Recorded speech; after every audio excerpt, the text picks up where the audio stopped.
Yes, iyi ni nitwe Bami TV dusanze abantu b'abagabo bakiri kurwana. Muri gupfa ibiki kwera? Ko mbona icyo ngicyo ari n'igisore.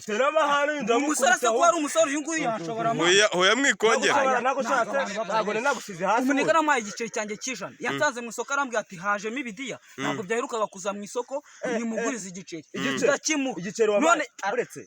Igiceri wamaye cyo kirimo mu mwaka. Uko nahise ngita. Nose ko yaragitaye birandeba. Ntabwo nakwishyira igiceri. Ako se mane ngiye komeruka n'inka zaraberetse kurwana ubundi murwanye gute. Hoya se murekere hoya mane mbona muri seri bya danje hoya murete. Umuneka ari kwibyimbya akagira ngo sima. Ako imutipe byo kwagera nariye n'ideni ry'abandi. Hoya avere ko amaye nkawe.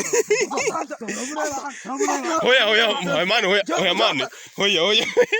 Mwirwana abantu bakuru baracyarwana. Hoya Oya mwirwana. Oya none se ikibazo. Ako mwana ni wundi wagera wari ideni ry'abandi. Oya ntago ari ideni gusa igiceri cy'ijana nataye. Ntago ari ideni. Niki. Ndabona nakure n'inzara. Man byihore. Siko bya bintu biri seriye wa. Ukatagira imbaraga muri so imbaraga. Igiceri cy'ijana wandi wasanga. Ako mushaka kongera kurwana byanyabyo. Hoya. Ko mbona se ari gushaka kwiruka uyu mutipe. Oya ntago nakwiruka. Ushaka tubariruka. Sawa ngore kambaye iminota 2 mu Rwanda byanyabyo yampaye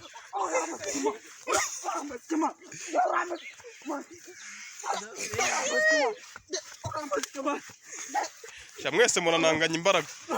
Iyi ni twe Bami TV turi ahantu bita i Bugesera i Musenyi amaye bya bintu muzika biri seriye wa abantu barwana baseka simbukira ku mutwe. Okay ngo murekere Byo mukinga byo Azundi ko mbona munganya imbaraga kandi uyu ari urusore bimeze bite.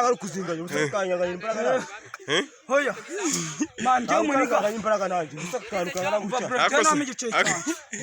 je namijana ryanje.